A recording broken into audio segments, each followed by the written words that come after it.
वो न्यूज़ अधूरी सी लगती हैं कि सुसाइड क्यों की गई, हम केवल उसी को सच मानना शुरू कर देते हैं जो अखबार में लिखा गया है। इसके पीछे का बैकग्राउंड शायद काउंसलर, जिससे एक 14 साल के बच्चे के अंदर हस्तमैथुन करने की इच्छाएं जागृत होती हैं। किसी को काउंसलिंग की जरूरत है, इसको काउंसलर के पास लेके चलो, तो बड़ा उसे तिरछी नज़रों से देखा जाता है। ये क्या है? ये बात है 2017 की। 2 साल तक हस्बैंड जेल में रहा। कोई बच्चा क्राइम की तरफ भी बढ़ सकता है ऐसी कंडीशन। या हमारा भारी वातावरण ऐसा है तो हमारे सबसे ऊपर मनोविज्ञान पे प्रभाव पड़ता है। और पढ़ते पढ़ते अचानक एकदम ब्लास्ट जैसे एग्रेसिव बिहेवियर हो गया उसका। तो वो बचपन में ही उनके अंदर थी, तभी तो वो ईश्वर बन पाए। क्या कोई ऐसा पति है राम की तरह? नमस्कार दोस्तों, मैं हूं आपका दोस्त और host Dinkar Sharma, the detox show powered by कुदरत स्टूडियो पर।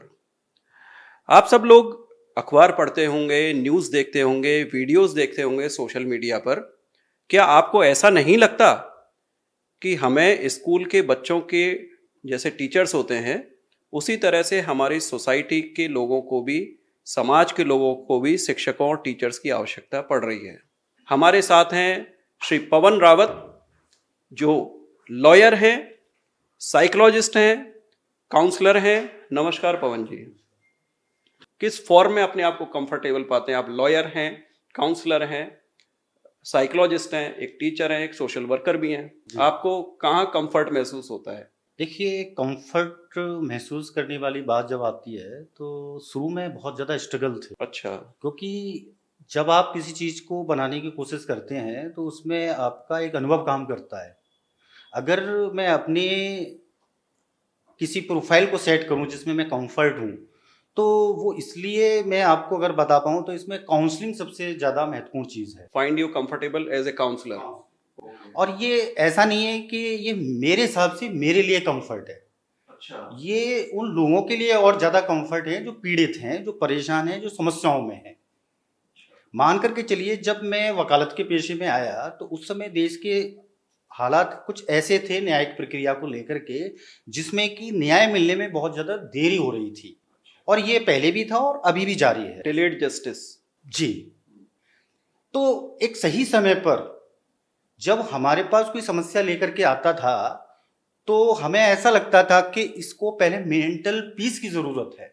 Mental peace. और ये लगातार जब हमने इस फील्ड में काम किया तो लास्ट में एक चीज़ निकल के आई कि लोगों की समस्याओं को, विवादों को बैठ कर के भी सुलझाया जा सकता है। अच्छा। क्योंकि अगर न्याय में देरी है तो वो जो हमारे मनोविज्ञान पर जो प्रभाव पड़ता है वो लगातार पड़ता ही रहता है। यस। जिसे हम आपसी समझाइश बोलते थे। तो देखते ही देखते ये एक ऐसा प्रोग्राम बन करके तैयार हुआ जिसे हम आज काउंसलिंग के नाम से जानते या आपकी जर्नी क्या रही है एज ए स्टूडेंट और फिर बाद में एज ए प्रोफेशनल काउंसलर? हैं कि वैसे अगर मैं प्रोफेशनली ये सोचूं कि मुझे क्या बनना था, तो अगर मेरा जो बर्थ है वो 75 और 85 के बीच का है, तो उस समय ज़्यादातर लोग हमारे देश में या तो इंजीनियर बनने की कोशिश करते थे या फिर डॉक्टर बनने की। तो ऐसा नहीं है कि मैंने भी ऐसा ही सोचा कि मैं कोई डॉक्टर बनूं, मैंने कभी ये नहीं सोचा कि मैं वकील बनूं।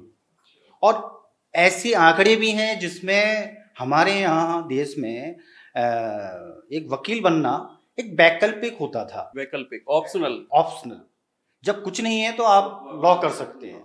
तो लास्ट में ऐसा ही कुछ घटनाएं घटित हुई जिससे कि ऐसा रियल में था, ऐसा सोचते थे लोग? अगर मैं हनुमानगढ़ की बात करूं, राजस्थान की, तो मेरा एक मित्र है, जब मैं लॉ कर रहा था तो उसने मुझे ये बोला कि हमारे हनुमानगढ़ में अगर एक कंकड़ भी फेंके तो किसी ना किसी वकील को लगेगा। इतने वकील हैं? जी। उसका कहना था कि अगर किसी के पास अगर सक्सेस नहीं है तो वो वकील बन सकता। हमारे यहाँ जब काउंसलिंग या काउंसलर शब्द सुना जाता है कि किसी को काउंसलिंग की जरूरत है, इसको काउंसलर के पास लेके चलो, तो बड़ा उसे तिरछी नजरों से देखा जाता है। ये क्या है? भारत के अंदर काउंसलिंग लेना ये पिछले 4-5 साल से ही देखा जा रहा है। अच्छा।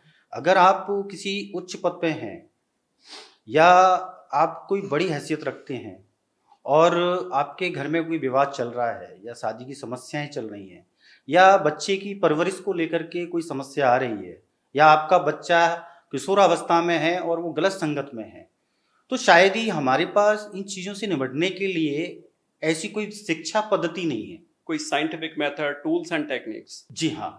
अब तक हम इंडियंस इन चीज़ों को अपनी ही एक समझ से सुलझाने की कोशिश करते कि हमारे यहाँ तो मदर फादर, माता पिता और हमारे रिश्तेदार और टीचर ही काउंसलिंग करते हैं। जी हाँ, लेकिन वो बिल्कुल काम नहीं करती। जब आप अथॉरिटेटिव नेचर रखेंगे तो वहां पर बच्चा उसको किसी दबाव में फॉलो तो करेगा, लेकिन प्रॉपर वे में नहीं करेगा। जब वो बड़ा होता है तब उसमें ये चीजें दिखाई देती हैं और वही चीज वो रिपीट करता है अपने बच्चों के साथ। तो पिछले 40-50 साल का अगर हम कोई भविष्य देखें तो ये रिपीट हो रहा है।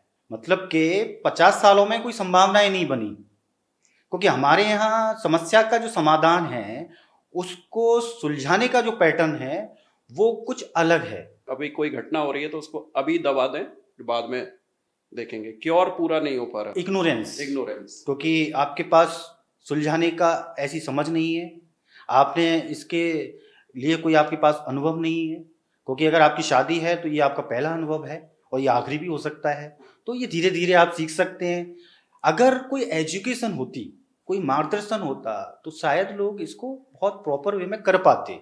लेकिन आज जो समस्याएं बनी हुई हैं इसी वजह से बनी हुई हैं कि हमारा जो समस्या का समाधान का जो तरीका है वो प्रॉपर वे में नहीं है। एक काउंसलर करता क्या है, आपके पास क्या तरीके होते हैं? वैसे तो आज लोग काउंसलिंग को प्रमोट कर रहे हैं और समस्याएं लेकर के लोग आते हैं, लेकिन जब वो आते हैं तब तक लगभग एक समस्या बहुत बड़ा एक पेड़ बन चुका होता है।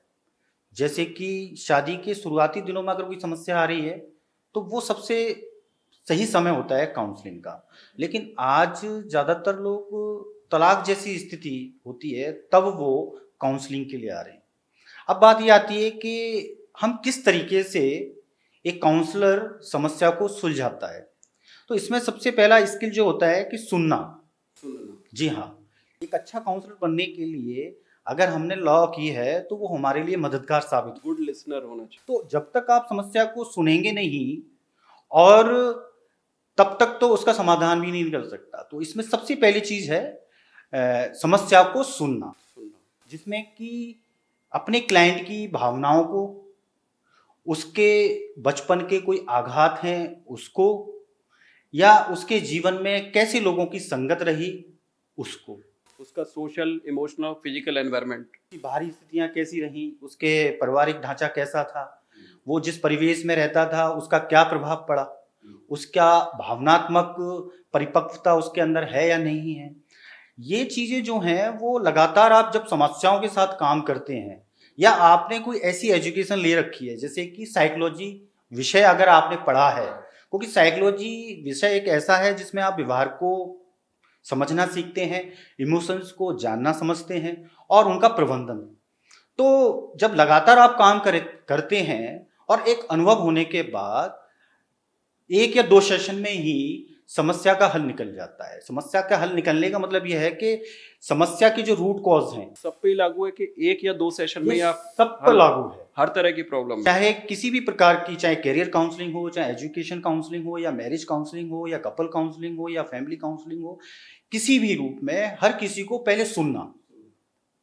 अगर मैं वेस्टर्न साइकोलॉजी की बात करूं तो वहां पर सीबीटी एक थेरेपी है। सीबीटी जी, इंडिया के अंदर इसका सबसे ज्यादा इस्तेमाल किया जाता है, क्योंकि वेस्टर्न साइकोलॉजी और इंडियन साइकोलॉजी में एक बहुत बड़ा फर्क है।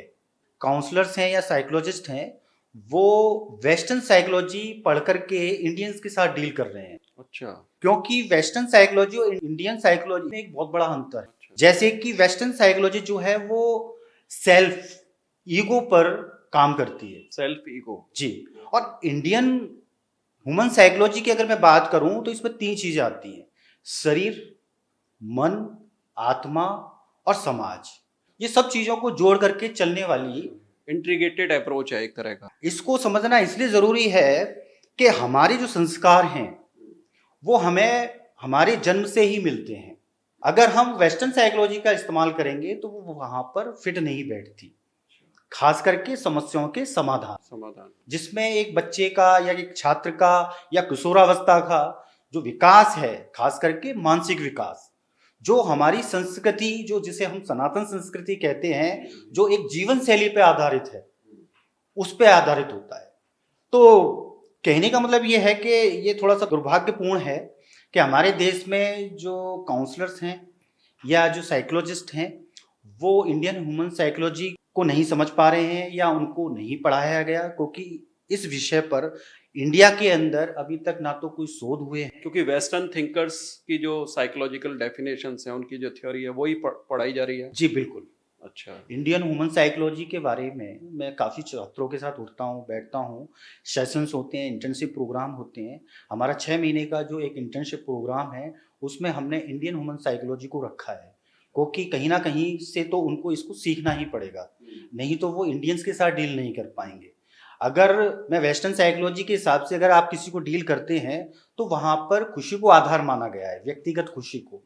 तो वहाँ पर समाज से जुड़ने का या अपने परिवार के प्रति जो दायित्व हैं वो और देश के प्रति जो संस्कार या मनोभावना होनी चाहिए वो जागृत नहीं होगी, सेल्फ हैप्पीनेस। तो इसलिए ये ज़रूरी है कि हमारे जो साइकोलॉजी के स्टूडेंट हैं उनको इंडियन ह्यूमन साइकोलॉजी के बारे में भी जानना चाहिए और उसको अपने विषय में शामिल करना चाहिए। एक अच्छे काउंसलर के क्या गुण होने चाहिए? हाँ, तो देखिए पिछले 4-5 साल से ही हमारे देश में रिलेशनशिप काउंसलिंग या फैमिली काउंसलिंग या फिर कपल काउंसलिंग देखने को मिल रही है। चूँकि मैं एक लॉयर हूँ और एक लॉयर होते ही मैंने एक काउंसलिंग प्रोग्राम्स बनाए या हमने वो स्किल बने हमारे अंदर, डिजाइन क्योंकि किए आपने। जी, तो अगर मैं 20 साल पुरानी बात करूं तो पारिवारिक समस्याएं जो भी हमारे पास लेकर के आता था तो उसमें कहीं तलाक के आधार नहीं होते।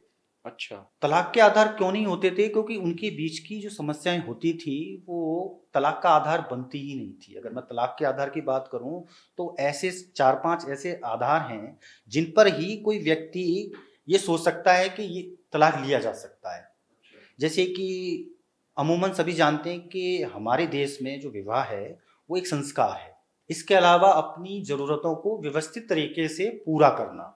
अगर आपकी शादी नहीं है तो हो सकता है कि आप अपनी ज़रूरतों को अव्यवस्थित तरीके से, गलत तरीके से, जो भारतीय संस्कृति की देन नहीं है, जो कि वेस्टर्न संस्कृति की देन है, और यहीं से ही सारे विवाद या मानसिक विकार उत्पन्न होते हैं। तो हमारे देश में पिछले 4-5 साल से ही काउंसलिंग देखने को मिल रही है।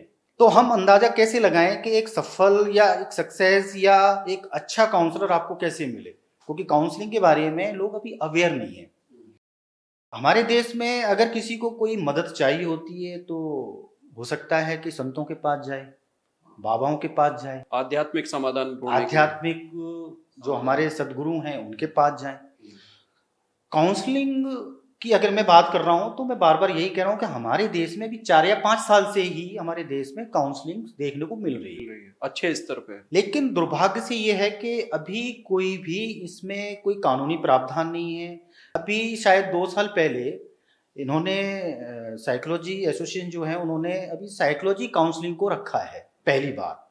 तो कहने का मतलब ये है कि अभी हमारे देश के अंदर प्रशिक्षित काउंसलर नहीं है, संख्या ज्यादा नहीं है उनकी। बिल्कुल नहीं है। काउंसलर की जो डेफिनेशन है उसके अकॉर्डिंग अगर देखा जाए तो देश में मुश्किल से अगर 1 लाख काउंसलर हों तो ये बहुत बड़ी बात हो, इतनी बड़ी जनसंख्या के लिए। जी हाँ, मान करके चलिए मैं पिछले 20 साल से शादी की समस्याओं को या तलाक की स्थिति को बहाल करने के लिए कपल काउंसलिंग, मैरिज काउंसलिंग देता हूँ। जब 20 साल पहले की बात करूँ तो मुझे नहीं पता था कि शायद मैं कोई मैरिज काउंसलिंग दे रहा हूँ। मेरा अपना अनुभव साइकोलॉजी विषय में अध्ययन और समस्याओं के साथ काम करना, तब जाकर के ये पूरा कॉन्सेप्ट बना। तो एक काउंसलर कौन होगा? एक अच्छा काउंसलर वो होगा जिसने कम से कम 10 साल इन चीज़ों पे काम किया हो, वर्क किया हो, ह्यूमन साइकोलॉजी को जाना हो, जो इमोशनल इंटेलिजेंसी, जिसे हिंदी में भावनात्मक बुद्धिमत्ता कहते हैं। अब भावनात्मक बुद्धिमत्ता क्या है?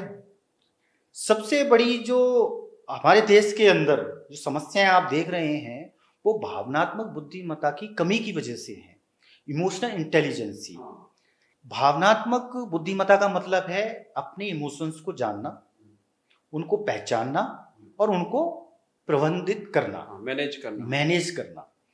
अगर किसी काउंसलर के पास इमोशनल इंटेलिजेंसी है तो वो उस पीड़ित के साथ या किसी विवादित व्यक्ति के साथ या किसी छात्र के साथ या किसी किशोर के साथ बहुत अच्छा उसका मार्गदर्शन कर सकता है।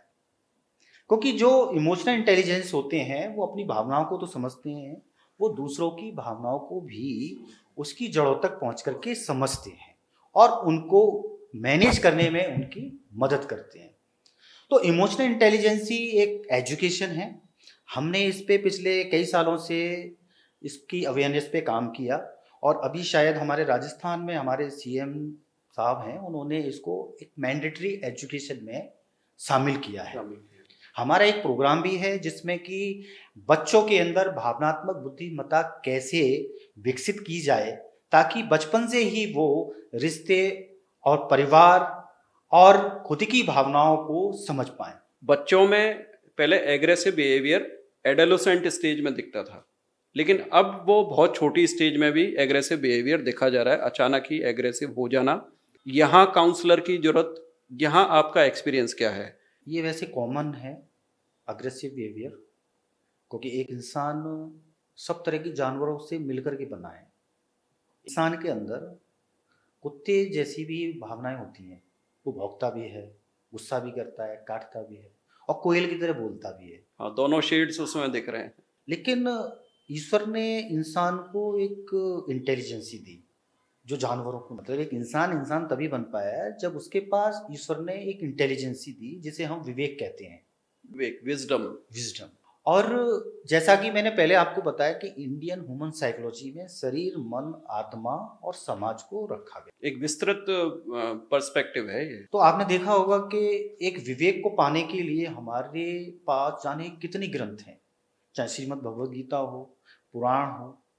अगर देखा जाए तो वो मानव कल्याण के लिए है और मानव कल्याण के लिए विशेष रूप से एक विवेक दिया है, यानी कि एक इंसान जानवर होते हुए भी एक विवेकपूर्ण जीवन जी सकता है। तो एक संभावना की जब बात आती है, अगर हम एक शांतिपूर्ण समाज चाहते हैं जहां पर ये समस्याएं ना हो, तो जड़ जो है वो बच्चों से ही है। अगर मान करके चलिए, मैं ज़्यादातर 40 साल पुरानी बात करता हूँ, 40 साल से पुरानी पहले की बात नहीं कर रहा, तो पिछले 40-50 सालों में हमारे देश का जो भविष्य है या जो बचपन है वो कैसे हालातों में रहा, कैसे पारिवारिक ढांचे में रहा, इसीलिए आज इतनी समस्याएं हैं। जॉइंट फैमिली से solitary family and then impact of social media. बिल्कुल, इन 40 सालों में कुछ ऐसा ही हुआ। बच्चों को संभालने वाले यानी कि माँ बाप, बच्चों की परवरिश करने वाले माँ बाप, उनकी स्थितियां कैसी थी, उनके साथ उनका व्यवहार कैसा था, उसी तरीके से बच्चों की परवरिश हुई। और जो कंटेंट मैंने आपको बताया, इमोशनल इंटेलिजेंसी, जो विवेक को जागृत करता है, वो किसी भी बच्चे में मौजूद नहीं है। उम्र के किसी एक पड़ाव में जाकर के हमारे देश का एक व्यक्ति एक समझ पा रहा है, जैसे कि 60 साल का व्यक्ति, 60 साल का व्यक्ति जरूरी नहीं है कि 60 साल की उम्र जैसा एक समझ रखता हो, यानी कि उसमें जो विवेक है जो ईश्वर ने दिया है वो शायद देरी से आ रहा है। और इसका सबसे मूल कारण है शिक्षा। नहीं तो शिक्षा का प्रसार तो 40-50 साल में बहुत हुआ है। हर जगह स्कूल, हर जगह कॉलेज, हर जगह यूनिवर्सिटी, साक्षरता, लिटरेसी का भी परसेंटेज बढ़ा है। देखिए, मैं उसी चीज पे आ रहा था। हमारी शिक्षा में मानसिक स्वास्थ्य को लेकर के कुछ नहीं है, भावनात्मक परिपक्वता को लेकर के कुछ नहीं है, भावनात्मक बुद्धिमत्ता को लेकर के कुछ भी नहीं है, क्योंकि जो समस्याएं हैं वो कुछ और हैं। ऐसा नहीं है कि हमने जो एजुकेशन बनाई तो वो सिर्फ व्यावसायिक थी, जैसे कि राम कैसे बने, राम कैसे बने, क्या उन्होंने कोई डॉक्टरी की पढ़ाई की थी या फिर उन्होंने इंजीनियरिंग की पढ़ाई की थी? उस समय के ऐतिहासिक परिप्रेक्ष्य में जो अच्छी सबसे बेस्ट एजुकेशन हो सकती थी उन गुरुकुलों के माध्यम से, गुरुओं के माध्यम से वो उनको दी गई। देखिए, अगर ईश्वर ने कोई शिक्षा ली तो वो पहले भी सही थी और आज भी सही है। भाई, हम किसी को ईश्वर क्यों बोल रहे हैं? अगर ईश्वर ने जो शिक्षा ली है वो तो तब भी सही थी और आज भी सही है। इंडियन ह्यूमन साइकोलॉजी की जब बात आती है तो वहां पर आध्यात्मिकता को रखा गया है, आध्यात्मिकता की शिक्षा को रखा गया है। इंटीग्रल पार्ट होना चाहिए उसका। जी, जैसे शरीर, मन, आत्मा, आत्मा का अध्ययन यानी आध्यात्मिकता। जब अध्यात्म की बात आती है तो वहाँ सबसे पहले ईमानदारी आती है। और हमारे जो इंडियन ह्यूमन साइकोलॉजी में जो मानसिक विकार हैं वो कामना से आते हैं, इच्छा से आते हैं। विकार जो होते हैं, जैसे कि वेस्टर्न साइकोलॉजी में कुछ बीमारियां दी गई हैं, डिसऑर्डर, उन्होंने अध्ययन किए, रिसर्च किए साइंटिफिक तरीके से, तो उन्होंने वहां पर मानसिक बीमारियों के नाम रखे।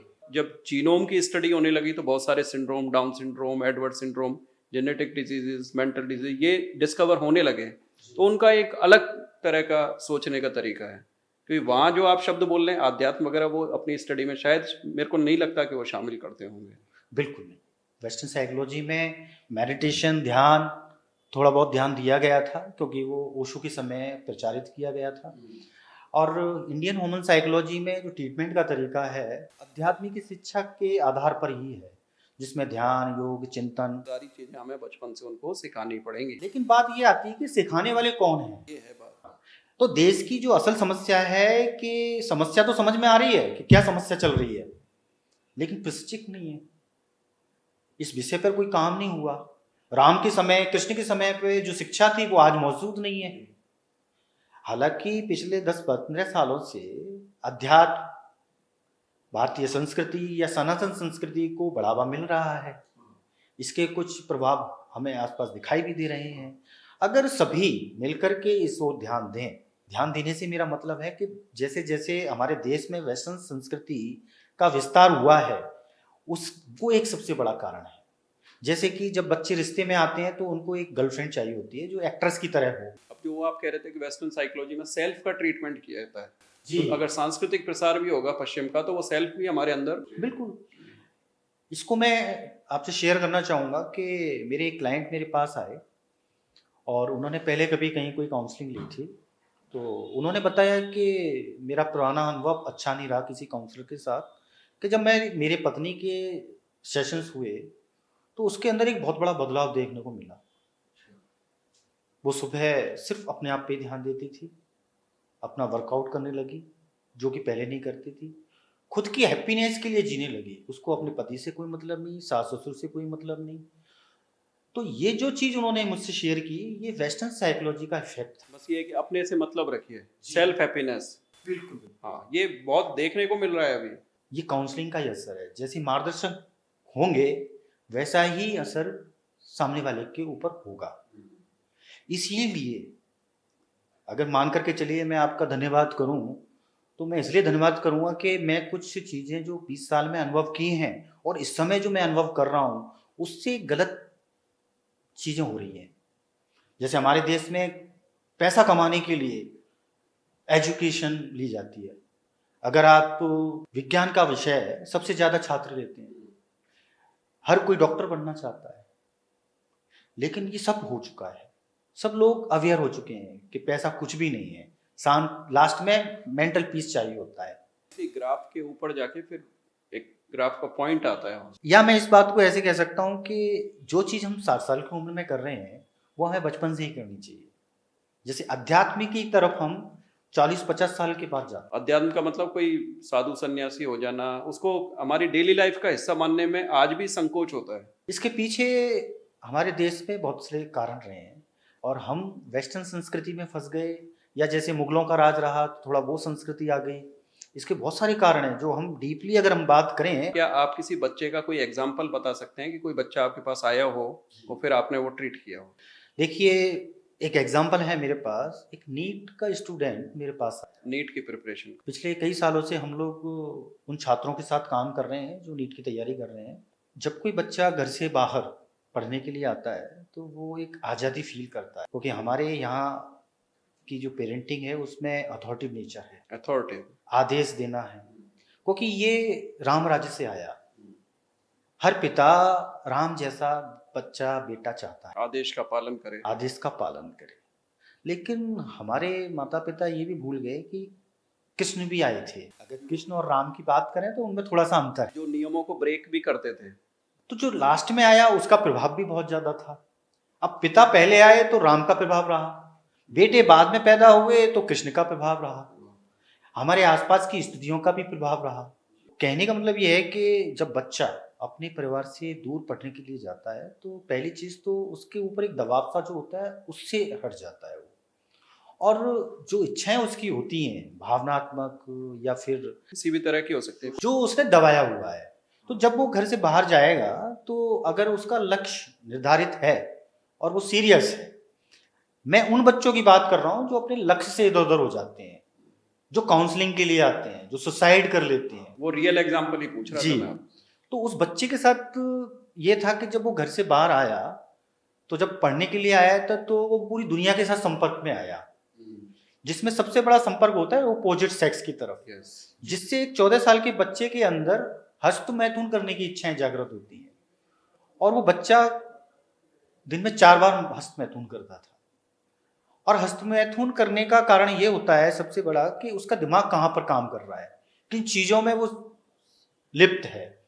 तो जो बच्चा नीट की तैयारी करने आया है और एग्ज़ाम का टाइम नज़दीक है और उसके साथ ये चीज़ें हो रही हैं और जिसको वो किसी से साझा नहीं कर सकता। वो न्यूज़ अधूरी सी लगती हैं कि सुसाइड क्यों की गई, हम केवल उसी को सच मानना शुरू कर देते हैं जो अखबार में लिखा गया है। उसके पीछे का बैकग्राउंड शायद काउंसलर। अगर मैं एक मेरे पास केस आया था, ये केस था खाटू श्याम जी, एक बहुत बड़े सेलिब्रिटी, उनकी पत्नी ने शादी के 12 महीने में आत्महत्या कर ली। हमारे देश में जब भी ऐसी कोई घटना घटित होती है तो उसको गलत तरीके से तो प्रचारित किया जाता है। सुबह अखबार की न्यूज़ थी कि इसने अपनी पत्नी का हत्या कर दी। जब इन्वेस्टिगेशन हुआ तो पता चला सुसाइड कर ली। ये बात है 2017 की। 2 साल तक हस्बैंड जेल में रहा उस गलत न्यूज़ की वजह से।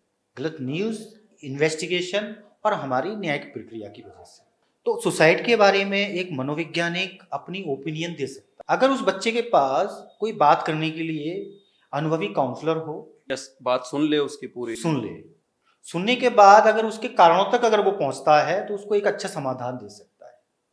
तो सबसे पहली चीज़ ये आती है कि बच्चा जब लगातार ऐसा कर रहा था तो हमने उसको सुना, उसके कारणों को जाना, जिसमें हर वक्त फोन स्क्रीन का इस्तेमाल, जिससे कि वो ऐसे कंटेंट देख रहा था जिससे उसकी बार बार एक ही चीज करने की जिज्ञासा। एंजाइटी लेवल भी बढ़ता था उसका। जी, और जैसे जैसे वो एग्जाम का टाइम आ रहा था तब उसकी एंजाइटी बहुत ज्यादा बढ़ रही थी।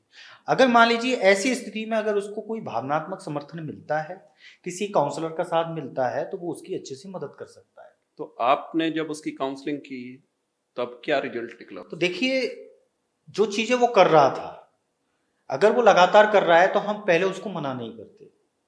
हमारे कुछ तरीके होते हैं चीज़ों को करवाने के। जैसे जब आप किसी फिजिशियन के पास जाते हैं तो वो आपको मेडिसिन देता है। भाई डॉक्टर के पास आप जाएंगे तो आपको एक पहले से ही उम्मीद होती है कि वो आपको मेडिसिन देगा और मैं उसको लूंगा और सही हो जाऊंगा। लेकिन मनोविज्ञान में जो मानसिक स्वास्थ्य पर जब बात आती है वहाँ उल्टा है। अच्छा जी, जैसे कि मानसिक विकार जो है वो 100% नहीं होते, इनकी डेंसिटी कम ज़्यादा होती है। जैसे किसी को टीबी है तो टीबी है, लेकिन मानसिक विकार अगर है तो उसकी डेंसिटी कभी कम ज़्यादा होती है। क्योंकि ये बच्चा जैसे जिसकी चर्चा कर रहे हो, तो वो बच्चा तो शायद एंजाइटी की तरफ बढ़ा, कोई बच्चा क्राइम की तरफ भी बढ़ सकता है ऐसी कंडीशन। दूसरा एग्जांपल मैं दूंगा आपको, वो क्राइम की तरफ भी बढ़ सकता है। वहाँ एडिक्शन है, एडिक्शन। ये हस्तमैथुन है, ये खुद से ही इसकी आपूर्ति हो सकती है। और ज्यादातर क्या पूरे ही जो पुरुष वर्ग है वो हस्तमैथुन ही करता है शुरुआत से। जब 12 या 14 साल का हो जाता है, ये सबके साथ होता है, ये जानवरों के साथ भी होता है, ये इंसानों के साथ भी होता है। एक ये ऐसे विषय भी टैबू हैं हमारे देश में जो काउंसलिंग की तरफ नहीं जाते, ये बहुत टैबू की तरह देखा जाता है। आज के परिप्रेक्ष्य में देखा जाए तो इन चीजों पर खुलकर के बात होनी चाहिए, क्योंकि इसमें भविष्य भी समस्याओं में है। क्योंकि शादी की जो समस्याएं आ रही हैं वो बचपन से ही स्टार्ट हो जाती हैं। ये भी हम कभी इस चीज पे डिस्कस करेंगे। ये विषय ऐसा नहीं है कि 5 या 10 मिनट में इसको पूरा किया जाए। तो इस बच्चे के अंदर जो चीजें थी हमने उसको रोका नहीं, लेकिन उसके साथ संपर्क बनाए रखा। संपर्क इसलिए बनाना होता है कि अगर बच्चा आपके साथ कनेक्ट होता है तब वो आपकी बात को मानेगा। जैसे एक पिता है, अथॉरिटिव नेचर है, सुबह काम पे जाता है, शाम को आता है, बच्चे को डांटता है, ये काम नहीं करेगा। यही हो रहा है 50 साल से। हर पिता, इंडियन हस्बैंड पिता सुबह 10 बजे जाता है, शाम को आता है। ऐसा कोई पिता नहीं होगा अगर वो पिता है। अगर उसकी शादी ही नहीं हुई है तो वो कैसा भी जीवन होगा उसका। लेकिन अगर कोई एक पिता है तो उसका एक शेड्यूल है हमारे देश में।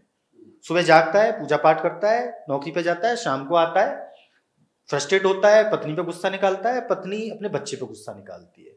अगर कोई समझाइश की बात आती है तो अथॉरिटिव नेचर है। ये पैटर्न है इंडिया के अंदर। मुश्किल से 5 या 10% परिवार ऐसे होंगे जो इस समझ को रखता है कि बच्चे के साथ कैसा व्यवहार करना है। 5 या 10%।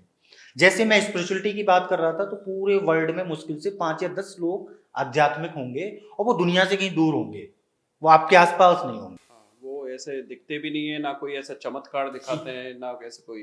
वो खुद के लिए चमत्कार होता है। जैसे भगवत गीता की बात आती है तो वहां पर भी भावनाओं के स्तर पर बुद्धिमत्ता की बात होती है, एक विजडम डेवलप करने की कोशिश है। जी हाँ। तो कहने का मतलब यह है कि उस बच्चे के साथ कनेक्ट होना बहुत जरूरी था। अगर आप कनेक्ट होते हैं तो बच्चा आपकी बात मानता है, और देखते ही देखते कुछ दिनों में उसकी वो एंजाइटी खत्म हुई। अब क्या प्रॉपर तरीका है, किस तरीके से करते हैं, ये मैं आपको क्लियरली बोलूंगा कि जैसी समस्या होती है हमें उसी तरीके से मार्गदर्शन देना होता है। अगर 14 साल का बच्चा है तो उसके मनोवैज्ञानिक दृष्टिकोण तक जाना होता है कि आपको जब तक लक्ष्य प्राप्त नहीं हो जाए तब तक सोना नहीं है। ये बिल्कुल एक रियल एग्जांपल बता रहा हूँ। और उस बच्चे ने सोना बंद कर दिया और पढ़ते पढ़ते अचानक एकदम ब्लास्ट जैसे एग्रेसिव बिहेवियर हो गया उसका। मुझे याद है 2017 में मैं जिन स्कूलों में काउंसलिंग के लिए गया, मैंने कहा बच्चों को नैतिक बौद्धिकता इन चीज़ों पे मार्गदर्शन देना है, तो लोगों ने तवज्जो नहीं दिया। और आप यकीन नहीं करेंगे, मैं पहले उन स्कूलों में गया जहाँ मेरे मित्र उसके डायरेक्टर हैं, उन्होंने इसको इग्नोर किया। पहली चीज़ आती है, आपने देखा होगा कि जब कोई स्टूडेंट बीएड करता है तो उसमें एक टॉपिक है चाइल्ड साइकोलॉजी, वो पढ़ाई जाती है लेकिन वो फॉर्मेलिटीज़ हैं, बाल मनोविज्ञान। तो मानव मनोविज्ञान को तवज्जो नहीं दिया गया, इसको एक तरफ रखा गया। इसीलिए आज हमारे देश में ना तो बच्चों के अंदर भावनात्मक बुद्धिमत्ता है, ना हमारे किशोरों में है, ना माता पिताओं में है, ना वृद्धजनों में है। अगर हम आप आज हमारे परिवारों की संरचना को देखें, स्थिति को देखें, तो 3 तरह की पीढ़ियां हैं।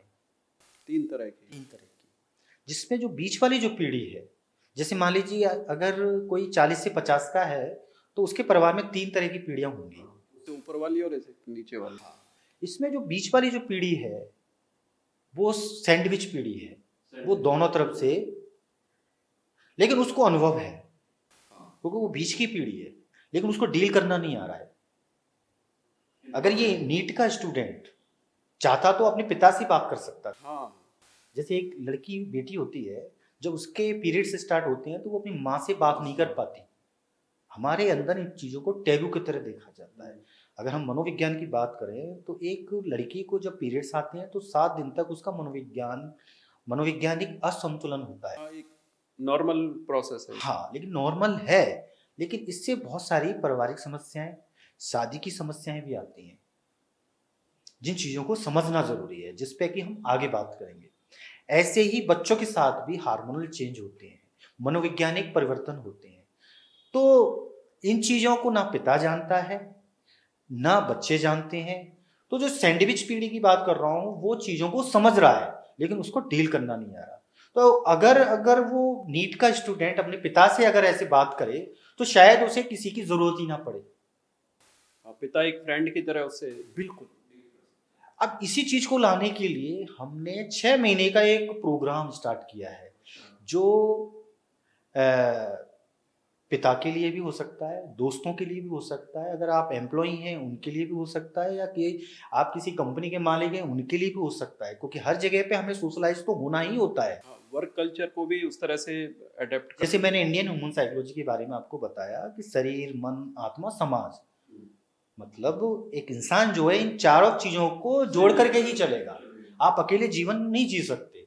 तो हम काम करेंगे तो भी सोशलाइज होंगे, परिवार में आएंगे तो वहां पे भी लोग होंगे। तो हमने एक प्रोग्राम बनाया है जिसमें इमोशनल इंटेलिजेंसी को रखा है, जिसकी अभी जरूरत है। अगर समस्या को रोका जाए, अगर हमें दिख रहा है कि एक समस्या है, जैसे कि सैंडविच पीढ़ी जो बीच की पीढ़ी है वो भविष्य को भी देख रही है, अतीत को भी देख रही है, लेकिन डील करना नहीं आ रहा है, यानी कि उसके पास विवेकपूर्ण कोई तरीका ही नहीं है।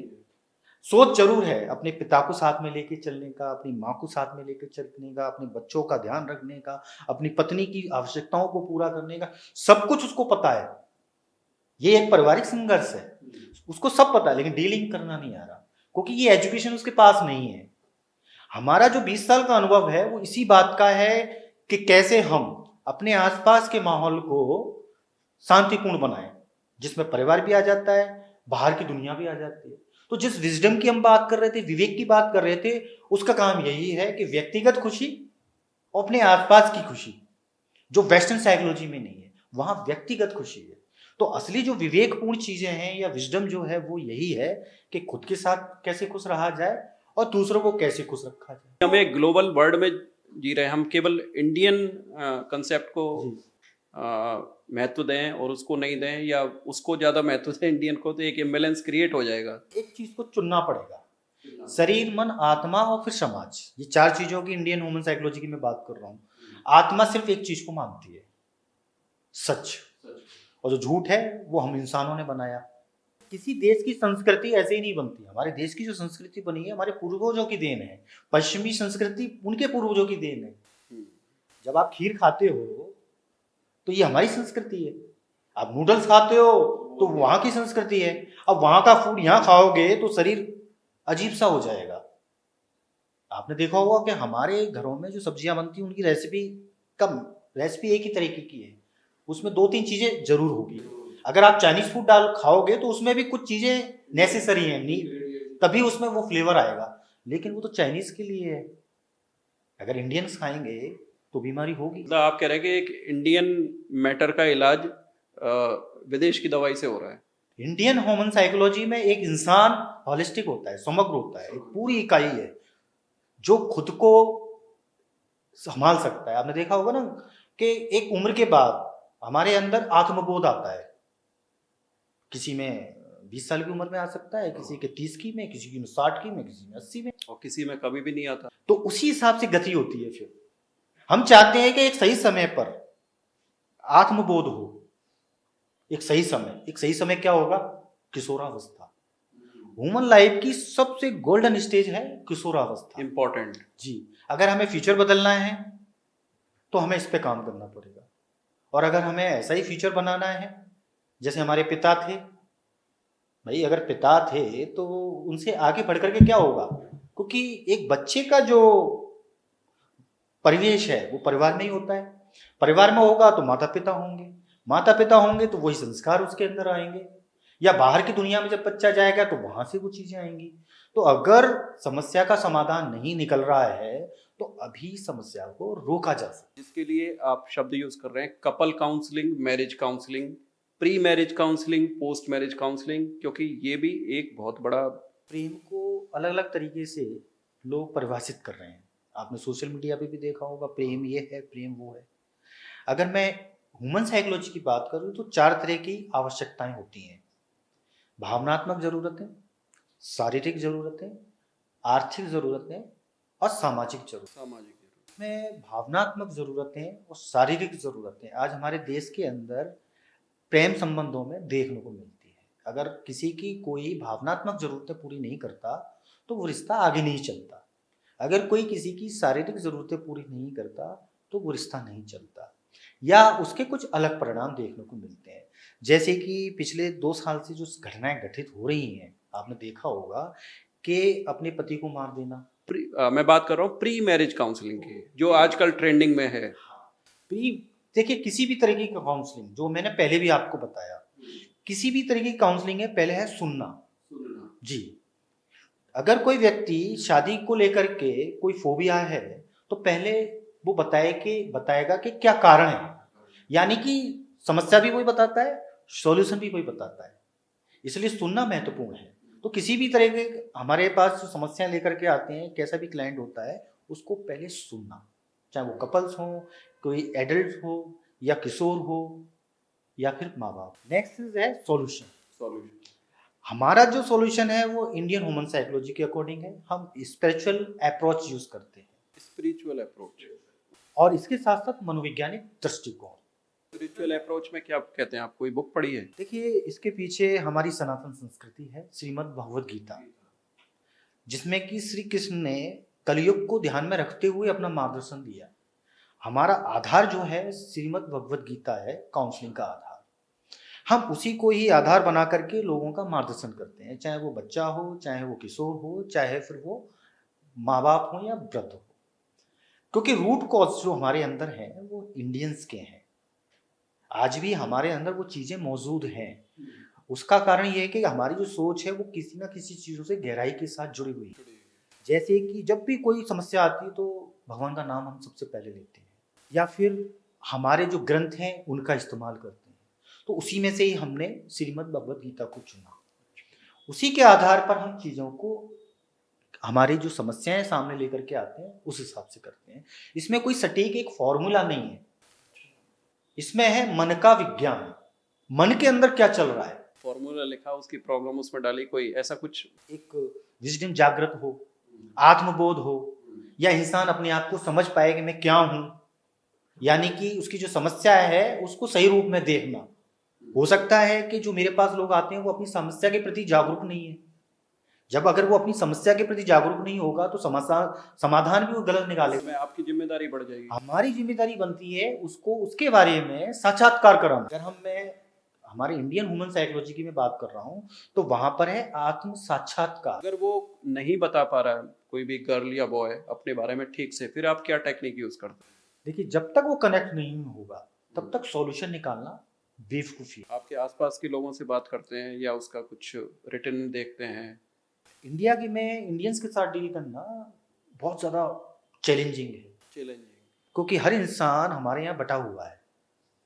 50 किलोमीटर पे चीज़ें बदल जाती हैं।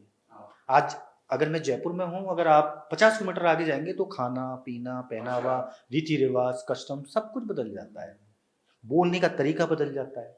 अगर किसी की शादी किसी ऐसे इंसान से हुई है जो 300 किलोमीटर दूर है तो बहुत बड़ा फर्क होगा।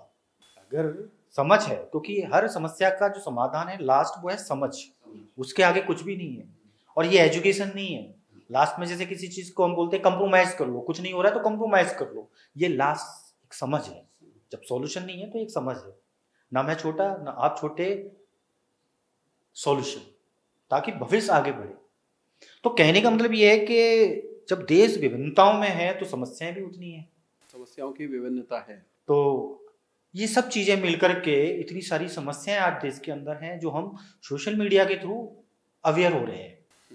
अभी हमें इन चीजों का अब पता चल रहा है। जैसे ही कोई घटना घटित होती है तो वो आग की तरह आज हमें पता चल जाती है, लेकिन इसका एक नकारात्मक प्रभाव भी पड़ता है। क्या? पहले कोई पारिवारिक समस्याएं होती थी या आसपास कुछ ऐसी घटनाएं होती तो हम उसको घर में ही सॉल्व करते थे, ज्यादा दूर तक नहीं पहुंचती थी। हमारी संस्कृति भी यही कहती है कि कोई नकारात्मक विचार या नकारात्मक घटनाएं जितना दबाओगे उतना अच्छा होगा, अगर उसका प्रसार होगा तो वो और ज्यादा घटेंगी। तो आज कुछ ऐसा होने के अंदेशा है, क्योंकि आज घटनाएं जब घटित होती हैं तो वो आग की तरह फैलती हैं। और तो अब मैं बात कर रहा हूं एक एक्सट्रीम की। अभी ये सोनम नाम की लड़की का एक केस आपने देखा, राजा रघुवंशी उनके हस्बैंड थे। यहां पर इस तरह के केसों में जहां बहुत ज्यादा एक्सट्रीम लेवल पे, या अभी मैं बात कर रहा था कि एक लड़का ऐसा था इंजीनियर कोई साउथ में, उसने अपना वीडियो बनाया कि उसके साथ क्या क्या हुआ, बड़ी अच्छी पोस्ट को वो होल्ड करता था और फिर सुसाइड कमिट की। फिर उसके बाद ये सोनम और राजा रघुवंशी का केस मेघालय में आया। तो यहाँ अब क्या हमारी एजुकेशन फेल हो रही है, या काउंसलिंग फेल हो रही है, या सोसाइटी फेल हो रही है, मदर फादर की फेलियर है, या किसकी फेलियर है? क्योंकि अब तो एक्सट्रीम हो चुका है ये। देखिए, काउंसलर तो खैर नहीं, क्योंकि अभी उनको ऐसा कोई जिम्मा नहीं दिया गया है, ना ही उनका इस्तेमाल हो रहा है। लेकिन जो घटनाएं घटित हो रही हैं वो परवरिश की देन है। परवरिश, हाँ, हमारे आसपास का जो वातावरण है वहाँ से बच्चों की कुछ ज़रूरतें जो मनोवैज्ञानिक विकार उत्पन्न करती है, जैसे कि अगर बचपन में कुछ उनको आघात लगे, या माँ बाप का प्रेम कम मिला, या हवाओं में जिए, यानी कि जो ज़रूरतें हैं वो बचपन से फुलफिल नहीं हुई। हर आर्थिक स्तर पे या हर सामाजिक स्तर पे बच्चे की जरूरतें पूरी हो जाएं। मान लीजिए कोई बहुत ही बिलो कैटेगरी इकोनॉमिकली है, वो अपने फादर से डिमांड करता है, या गर्ल अपने किसी भी पेरेंट से डिमांड करती है, वो पूरी नहीं हो पाए, तो ये तो हमेशा से ही रहेगा कि इकोनॉमिक लेवल अलग अलग रहेंगे, सोशल लेवल अलग अलग रहेंगे। ये तो कारण है। अच्छा। ऐसी स्थितियां इसलिए पैदा हो रही हैं कि समाज में असंतुलन है। हाँ, इम्बैलेंस है। आर्थिक स्थितियां भी सबकी अलग अलग है, लेकिन मन जो इंसान का है वो सबका एक जैसा है। इंडियन ह्यूमन साइकोलॉजी की बात करें तो शरीर, मन, आत्मा हर इंसान के अंदर मौजूद है। ये एक ही तरीके से काम करती है। जैसे मैंने पहले बताया कि आत्मा सच को मानती है, झूठ हमने बनाया है। तो अध्यात्म जो है वो आत्मा से जुड़ा है। बाहरी स्थितियां यानी बाहरी संसार, मैं श्रीमद् भगवद गीता का उदाहरण ही दे रहा हूं आपको कि बाहरी सांसारिक जीवन, जैसे राम ने जो एजुकेशन थी वो अध्यात्म की थी और सांसारिक जीवन की थी। वो बचपन में अपने आप को अंदर से जोड़ के रखते। हाँ, तो वो बचपन में ही उनके अंदर थी, तभी तो वो ईश्वर बन पाए। क्या कोई ऐसा पति है राम की तरह? अगर आज किसी की पत्नी को उठा के ले जाए तो वो कितने संघर्ष करेगा। राम ने संघर्ष किया और रावण को मारा। ये क्यों था? वो एजुकेशन। जब आप बाहरी स्थितियों से इतनी जल्दी प्रभावित हो जाते हैं, आज हमारे मनोविज्ञान पे प्रभाव पड़ता है। अगर हमारी कोई जरूरत पूरी नहीं होती या हमारा बाहरी वातावरण ऐसा है तो हमारे सबसे ऊपर मनोविज्ञान पे प्रभाव पड़ता है। या अब आपके पास उनको लाया जाए तो आप क्या एडवाइस देंगे और क्या उसको कैसे डील करेंगे? हाँ, ऐसा नहीं है कि ये मामले पहले नहीं थे, ऐसे मामले पहले भी अब होते थे। रिपोर्टिंग होने लग गई ज्यादा। हाँ, देखिए बहुत पहले एक मेरे पास केस आया था जिसमें एक लड़की शादी के होने के बाद ससुराल से अगले दिन अपने दोस्तों के साथ भाग गई। एक दिन वो अपने ससुराल में रही और 2 लड़के उसको भगा के ले आए। और जब वो वकील के पास आए तो उन्होंने एक ड्रामा रचा कि ये लड़की पढ़ना चाहती है, इसकी जबरदस्ती शादी हो रही है। तो सामाजिक तरीके से देखा जाए तो मुझे उसकी हेल्प करनी चाहिए, तो हमने उसकी हेल्प की। उन्होंने जो रिपोर्ट की कि मैं पढ़ना चाहती हूँ, हाँ, हमने उसकी हेल्प की, शादी को निरस्त कराने के लिए एप्लीकेशन लगाई। लेकिन जैसे जैसे हम जब क्लाइंट के साथ शामिल होते हैं तो हमें उसके बारे में सही सच्चाई पता चलती है। तो धीरे धीरे हमें पता चला कि ये कुछ और ही मामला है। जैसे आज कुछ घटनाएं घटित होती हैं, कोई मर्डर हो जाता है, कोई किसी को मार देता है, सुसाइड कर लेता है। ये भी ऐसी ही एक चीज थी जो बाद में जाके किसी हत्या को अंजाम दे सकती थी, क्योंकि उनकी उम्र, उनका ये डिसीजन कि शादी के बाद भागना, ऐसा नहीं है कि उनके माँ बाप उनको नहीं खोज रहे थे, सब कुछ चल रहा था। तो इसका परिणाम क्या निकलता? कुछ ऐसा ही होता, लेकिन हमने इसको रोका। अगर मान लीजिए कोई वकील अगर शुरुआत में ही उनको समझ ले और एकदम से एक्शन ले तो वो किसी और के पास भी जा सकती हैं। वहां वही होगा, क्योंकि आप डॉक्टर के पास जाएंगे तो दवाई मिलेगी, लेकिन मेरे पास अगर कोई आया है तो मेरा काम होता है सही मार्गदर्शन देना, रूट कॉज को समझना। बिल्कुल, हेल्प तो की लेकिन अलग तरीके से। और आप यकीन नहीं करेंगे, 3 महीने के बाद बच्चे अपने अपने परिवार में थे। अच्छा। बिल्कुल। और ऐसे क्षेत्र से बिलोंग करते थे कि वहां पर लड़कियों को काट दिया जाता है। तो जब हम कभी कभी सोचते हैं कि जब हमने ऐसा कुछ किया तो कितना कुछ बदला, तो कहने का मतलब ये है कि हमारी जो ज़रूरतें होती हैं या हमारा जो मानसिक स्वास्थ्य के अंदर जो मनोवैज्ञानिक प्रभाव पड़ता है हमारे ऊपर, वो ऐसे क्राइम करने की तरफ लेके जाता है। एक लास्ट कमेंट जो हमारे व्यूअर्स को आप कहना चाहते हैं वो क्या होगा? अगर आप अपनी समस्या के प्रति जागरूक हैं तो आप बहुत अच्छी तरीके से उसका समाधान निकाल सकते हैं। और अगर आप समस्या के प्रति जागरूक नहीं हैं तो आपको एक काउंसलर की ज़रूरत हो सकती है। तो झिझके नहीं, जिज्ञासा अंदर है, और ये जब तक बनी रहेगी तब तक आप मानसिक रूप से थोड़े से अस्वस्थ रहेंगे। और अगर ये लंबे समय तक चलता है तो ये कोई भी मनोवैज्ञानिक विकार उत्पन्न कर सकता है जो आपके भावी जीवन के लिए सही नहीं होगा। तो अपनी समस्याओं को खुलकर के साझा करें, एक्सप्रेसिव बने और अनुभवी काउंसलर से संपर्क जरूर करें, क्योंकि आपके आसपास की जो स्थितियां हैं वो आपके अनुकूल नहीं है। तो मैं खासकर बच्चों से भी ये हम रिक्वेस्ट करें। देखिए, बच्चों के लिए हमारी हेल्पलाइन भी है और हमने इन चीज़ों को बहुत ध्यान से रख रहे हैं कि जो बच्चे प्रतियोगिता में भाग लेते हैं, चाहे वो नीट के हों या अन्य हों, वो सुसाइड करते हैं, क्योंकि उनका मनोविज्ञान, जैसे आपने बताया था कि एक शिक्षक का ये कहना कि अपने लक्ष्य को प्राप्त करना है, ऐसे विचार आर्मी में अच्छे लगते हैं जब लड़ाई का माहौल होता है, लेकिन एक छात्र के लिए ऐसे संबोधन मनोवैज्ञानिक दृष्टिकोण से सही नहीं होते। जरूरी नहीं है कि हर बच्चे का मनोविज्ञान एक जैसा हो, इसलिए मनोविज्ञान में हर चीज की डेंसिटी अलग अलग है। तो इस तरीके के संबोधन बच्चों के लिए ठीक नहीं है। तो आपने सुना कि एक लास्ट व्यू पॉइंट में पवन जी ने सारी बात एक सारांश के रूप में, एक समरी के रूप में आपको बताई कि काउंसलर की हमारे आज के सोशल कंटेक्स्ट में, सोशल सेटिंग्स में कितनी इंपॉर्टेंस है। थैंक यू सो मच पवन जी। और आप देख रहे थे D talk show powered by कुदरत स्टूडियो, मेरे यानी दिनकर शर्मा के साथ।